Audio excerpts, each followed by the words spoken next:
आज मैं दिखाता हूँ कि कैसे बनी दुनिया की सबसे बड़ी चीन की दीवार और कुछ रहस्य की दीवारों में क्यों मिलती हैं लोगों की हड्डियाँ। और काले सच को जानने के लिए वीडियो को अंत तक देखें और चैनल को सब्सक्राइब करें।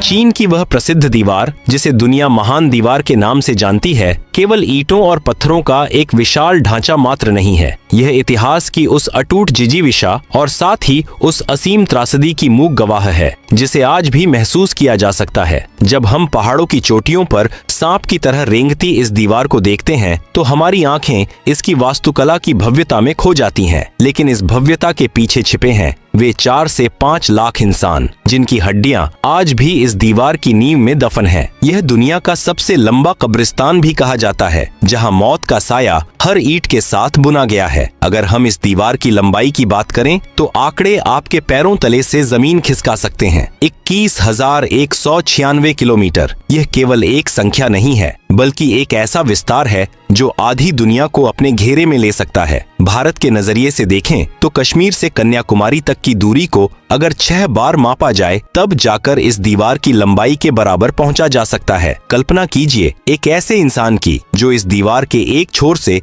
दूसरे छोर तक पैदल जाने का साहस करता है। यदि वह प्रतिदिन 40 किलोमीटर का सफर तय करे तो उसे इस पूरी दीवार को पार करने में पूरे 18 महीने यानी 1.5 साल का समय लगेगा। यही कारण है कि सदियों के इतिहास में अब तक केवल 3 लोग ही इस पूरी दूरी को नापने में सफल हो पाए हैं। इस महान दीवार का निर्माण किसी एक राजा या एक सदी की उपज नहीं था। इसकी शुरुआत 223 ईसा पूर्व में चीन के पहले सम्राट चिन शी हुआंग के शासनकाल में हुई थी। सम्राट का सपना था कि एक ऐसी अभेद्य बाधा खड़ी की जाए जिसे पार करना किसी भी बाहरी दुश्मन के लिए असंभव हो। लेकिन इस सपने को सच करने की कीमत चीन की आम जनता को चुकानी पड़ी। दीवार बनाने के लिए लगभग 20 लाख मजदूरों को काम पर लगाया गया था। इनमें केवल कुशल कारीगर ही नहीं थे बल्कि किसान, आम नागरिक, सैनिक और जेलों में बंद अपराधी भी शामिल थे। इन मजदूरों के लिए यह काम किसी सजा से कम नहीं था। उन्हें कड़ाके की ठंड, झुलसाती गर्मी और उबड़-खाबड़ पहाड़ों के बीच काम करना पड़ता था। सम्राट के आदेश इतने सख्त थे कि काम में जरा सी भी देरी या सुस्ती की सजा सीधे मौत थी। इतिहासकार बताते हैं कि इस दीवार के निर्माण के दौरान चीन के हर घर से कम एक व्यक्ति को मजदूरी के लिए ले जाया गया था। कई बार तो घर के सभी पुरुषों को उठा लिया जाता था जो फिर कभी लौटकर नहीं आए। मजदूरों को पर्याप्त भोजन नहीं मिलता था और बीमारियों का प्रकोप हमेशा बना रहता था। थकान, भूख और हादसों के कारण हर साल हजारों लोग दम तोड़ देते थे। सबसे हृदय विदारक बात यह है कि जिन मजदूरों की मौत हो जाती थी उनके शवों को सम्मान के साथ विदा करने या उनके परिजनों को सौंपने की कोई व्यवस्था नहीं थी। समय बचाने और मजदूरों में खौफ पैदा करने के लिए उन मृत शरीरों को वहीं दीवार की नींव में फेंक दिया जाता था और ऊपर से पत्थर रख दिए जाते थे। आज जब पर्यटक इस दीवार पर चलते हैं तो वे अनजाने में उन लाखों गुमनाम लोगों की कब्रों पर कदम रख रहे होते हैं जिन्होंने अपनी अंतिम सांसें इसी मिट्टी में छोड़ी थीं। यह दीवार केवल समतल मैदानों पर नहीं बनी है, यह बर्फीले रेगिस्तानों, गहरी घाटियों, विशाल नदियों और आसमान छूते पहाड़ों के सीने को चीरती हुई गुजरती है। चीन के शांशी प्रांत से शुरू होकर यह पीली नदी तक जाती है। उस दौर में जब आज की तरह बड़ी मशीनें नहीं थीं, तब इन भारी पत्थरों को पहाड़ों की चोटियों तक ले जाना एक चमत्कार से कम नहीं था। मजदूरों को अपने हाथों और पीठ पर पत्थर लादकर मीलों तक चढ़ाई करनी पड़ती थी। कई जगहों पर ढलान इतनी खड़ी है कि वहां खड़ा होना भी मुश्किल है, लेकिन वहां भी इस दीवार को पूरी मजबूती के साथ खड़ा किया गया है। चीन के लोग इसे पत्थर का अजगर कहते हैं। उनके लिए यह पत्थर का एक ऐसा रक्षक है जो सदियों से अपनी जगह पर अडिग खड़ा है। लेकिन इस अजगर की हर हुंकार में उन मजलूमों की चीखें भी शामिल हैं जिन्होंने इसे बनाने के लिए अपनी खुशियां, अपना परिवार और अपनी जान कुर्बान कर दी। चीन की यह महान दीवार केवल एक लंबी दीवार नहीं है बल्कि यह अपने समय की सबसे उन्नत इंजीनियरिंग और वास्तुकला का जीवंत उदाहरण है। आज से हजारों साल पहले जब आधुनिक सीमेंट और कंक्रीट का नामो निशान नहीं था, तब चीन के वास्तुकारों ने एक ऐसी तकनीक का आविष्कार किया जिसने इस दीवार को सदियों तक मौसम की मार और दुश्मनों के प्रहार से बचाए रखा। इस दीवार की मजबूती का सबसे बड़ा रहस्य इसकी पकड़ में छिपा है। वैज्ञानिकों ने जब इसकी जांच की तो वे यह जानकर हैरान रह गए कि ईंटों को जोड़ने के लिए जिस मसाले का उपयोग किया गया था उसमें चिपचिपे चावल के आटे का मिश्रण था। जी हाँ, खाने वाला चावल। उस समय चूने के साथ चावल के माइंड का एक गाढ़ा पेस्ट बनाया जाता था। यह दुनिया का पहला जैविक सीमेंट था। चावल में मौजूद एमाइलोपेक्टिन नाम का तत्व ईंटों के बीच इतनी जबरदस्त जोड़ पैदा करता था कि आज 2000 साल बाद भी कई जगहों पर एक ईंट को दूसरी ईंट से अलग करना लगभग असंभव है। इसी चावल के लेप की बदौलत यह दीवार भूकंप के झटकों और भयंकर तूफानों को झेलने में सक्षम रही। इस दीवार को बनाने में उपयोग की गई सामग्री की मात्रा इतनी अधिक है कि यह कल्पना से परे लगती है। अनुमान है कि पूरी दीवार के निर्माण में लगभग 500 अरब ईंटों का उपयोग किया गया था। इन ईंटों को बनाने के लिए मिट्टी को विशेष भट्टियों में घंटों तक पकाया जाता था ताकि वे पत्थर जैसी कठोर हो जाएं। नींव की मजबूती के लिए भारी भरकम ग्रेनाइट के पत्थरों का उपयोग किया गया था। दीवार की औसत ऊंचाई 23 फीट है, लेकिन सामरिक महत्व वाली जगहों पर इसकी ऊंचाई 35 फीट तक पहुंच जाती है। इसकी चौड़ाई इतनी रखी गई थी कि एक साथ 10 पैदल सैनिक या 5 घुड़सवार सैनिक इस पर दौड़ सकें। यानी यह केवल एक दीवार नहीं बल्कि पहाड़ों के ऊपर बना एक राजमार्ग भी था। दीवार की सुरक्षा प्रणाली का सबसे महत्वपूर्ण हिस्सा इसके निगरानी मीनार थे। पूरी दीवार पर ऐसे करीब 25,000 निगरानी मीनार बने हुए हैं। हर 100 मीटर की दूरी पर एक मीनार बनाया गया था ताकि सैनिक एक दूसरे की गतिविधियों को देख सकें। ये मीनार केवल निगरानी के लिए नहीं थे, बल्कि इनमें सैनिकों के रहने के लिए कमरे, अनाज के गोदाम और हथियारों के भंडार भी थे। एक निगरानी मीनार में कम से कम 25 सैनिक स्थायी रूप से रह सकते थे। इन मीनारों की छत पर खड़े होकर सैनिक मीलों दूर तक दुश्मन की आहट सुन सकते थे। उस दौर में दूरभाष या आकाशवाणी नहीं थे, फिर भी पूरी दीवार पर संदेश बिजली की गति से फैलता था। इसके लिए एक खास संकेत व्यवस्था बनाई गई थी। दिन के समय अगर दुश्मन दिखाई देता तो मीनार से झंडे लहराकर या धुएं के माध्यम से संकेत दिया जाता था। रात के समय रोशनी के लिए आग जलाई जाती थी। एक मीनार से धुआं या आग देखते ही अगला मीनार भी वैसा ही करता और देखते ही देखते कुछ ही घंटों में सैकड़ों किलोमीटर दूर सम्राट के दरबार तक यह खबर पहुंच जाती थी कि हमला होने वाला है। दीवार के ऊपरी हिस्से में जगह जगह छोटे छोटे छेद और खांचे बनाए गए थे। ये छेद सैनिकों के लिए कवच का काम करते थे। सैनिक इन छेदों के पीछे छिपकर दुश्मनों पर तीरों की बौछार करते थे। बाद के समय में जब बारूद का आविष्कार हुआ तो इन्हीं सुराखों में तोपें और बंदूकें फिट कर दी गईं। दीवार के भीतर कुछ ऐसे गुप्त दरवाजे और सुरंगें भी बनाई गई थीं, जिनका पता केवल चीन के खास सेनापतियों को होता था। इन गुप्त रास्तों का उपयोग दुश्मनों को भ्रमित करने के लिए किया जाता था। जब दुश्मन दीवार के सामने व्यस्त होता तो चीनी सैनिक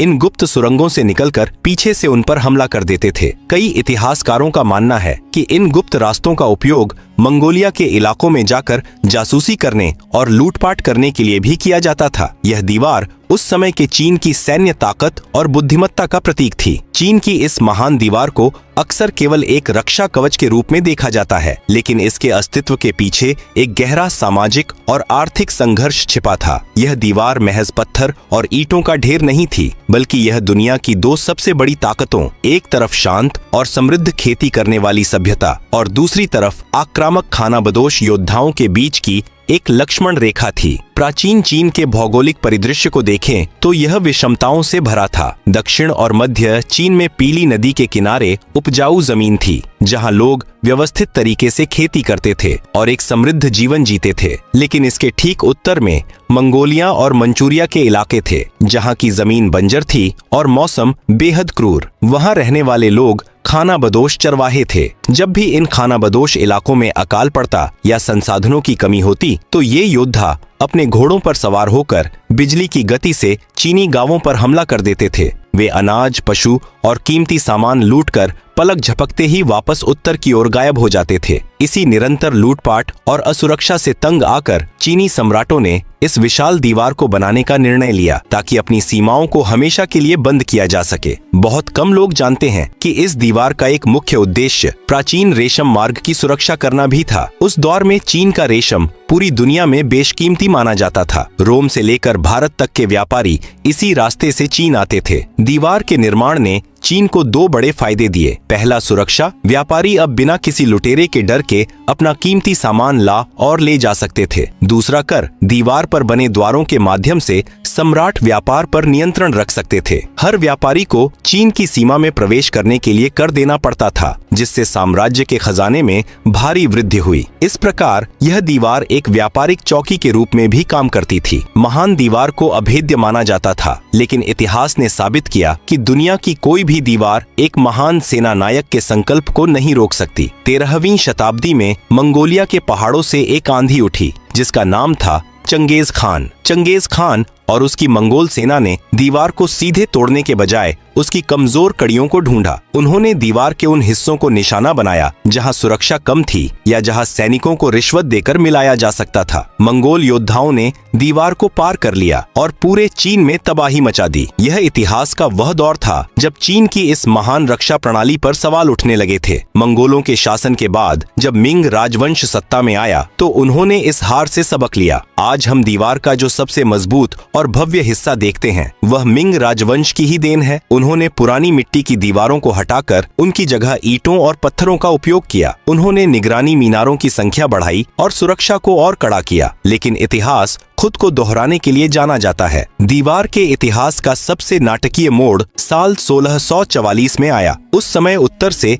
मंचू कबीले के योद्धा हमला कर रहे थे। शानहाई दर्रे पर तैनात चीनी सेनापति वू सांगुई ने एक ऐसा फैसला लिया जिसने चीन का इतिहास बदल दिया। अपने निजी स्वार्थों और आंतरिक विद्रोहों के चलते उसने मंचू योद्धाओं के लिए दीवार के दरवाजे खोल दिए। बिना किसी युद्ध के दुश्मन दीवार के भीतर दाखिल हो गया। इसके साथ ही मिंग राजवंश का अंत हुआ और चिंग राजवंश की शुरुआत हुई। जब मंचू साम्राज्य ने मंगोलिया और चीन दोनों पर कब्जा कर लिया तो यह महान दीवार बेकार हो गई। अब दीवार के दोनों ओर एक ही साम्राज्य था, इसलिए रक्षा की जरूरत ही नहीं रही। हजारों सालों की मेहनत और लाखों लोगों की जान लेने वाली यह दीवार अंत में एक विफल योजना बनकर रह गई। चीन की महान दीवार के सदियों पुराने इतिहास के सफर के अंतिम पड़ाव पर जब हम पहुंचते हैं तो हमारे सामने एक ऐसी तस्वीर उभरती है जो जितनी गौरवशाली है उतनी ही विवादास्पद भी। यह दीवार आज भी दुनिया के 7 अजूबों में शामिल है, लेकिन आधुनिक विज्ञान और इंसानी लालच ने इसके वजूद पर कई सवालिया निशान खड़े कर दिए हैं। बचपन से ही हमें यह बताया गया कि चीन की दीवार इतनी विशाल है कि इसे अंतरिक्ष या छात से भी नंगी आंखों से देखा जा सकता है, लेकिन सच्चाई यह है कि यह केवल एक लोकप्रिय मिथक है। जब चीन के पहले अंतरिक्ष यात्री यांग लिवेई 2003 में अंतरिक्ष से लौटे तो उन्होंने स्पष्ट किया कि उन्हें वहां से यह दीवार दिखाई नहीं दी। अमेरिकी अंतरिक्ष एजेंसी के अनुसार कम ऊंचाई वाली कक्षा से भी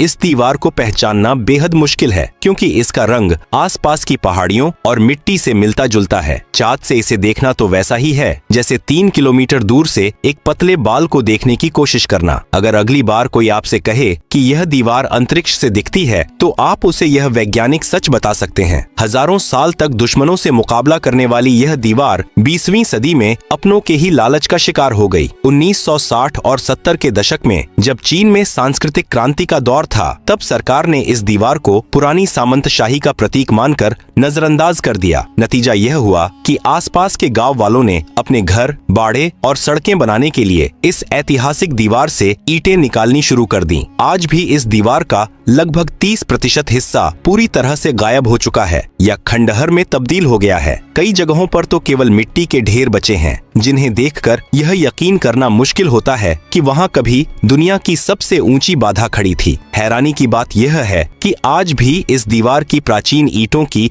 अंतर्राष्ट्रीय बाजार में भारी मांग है। इतिहास की एक निशानी के तौर पर लोग इन ईंटों को अपने पास रखना चाहते हैं। कई रिपोर्टों के अनुसार चीन के ग्रामीण इलाकों में आज भी इन ईंटों की चोरी और तस्करी होती है। एक प्राचीन ईंट की कीमत हजारों रुपयों में हो सकती है। हालांकि अब चीन की सरकार ने इसे रोकने के लिए बेहद सख्त कानून बनाए हैं और भारी जुर्माने का प्रावधान किया है, लेकिन फिर भी चोरी छिपे यह खेल जारी है। दीवार के ऐतिहासिक महत्व को देखते हुए संस्था ने साल 1987 में इसे विश्व ऐतिहासिक धरोहर घोषित किया। इसके बाद दुनिया का ध्यान इसकी रक्षा की ओर गया। आज हर साल 1 करोड़ से भी अधिक पर्यटक इस दीवार को देखने के लिए बीजिंग और उसके आसपास के इलाकों में आते हैं। न केवल चीन के गौरव का प्रतीक है, बल्कि उसकी व्यवस्था की रीढ़ भी है। कई लोग इस दीवार को एक विफल योजना कहते हैं क्योंकि इसने मंगोलों या मंचू योद्धाओं को पूरी तरह नहीं रोका। लेकिन इतिहास का एक दूसरा पहलू भी है। द्वितीय विश्व युद्ध के दौरान इसी दीवार ने जापानी सेना को रोकने और चीनी सैनिकों को प्रशिक्षण देने में महत्वपूर्ण भूमिका निभाई थी। आज यह दीवार केवल एक सैन्य ढांचा नहीं है, बल्कि यह चीन की अटूट इच्छा शक्ति का प्रतीक है। यह बताती है कि एक राष्ट्र अपनी सुरक्षा और अपने अस्तित्व के लिए किस हद तक जा सकता है।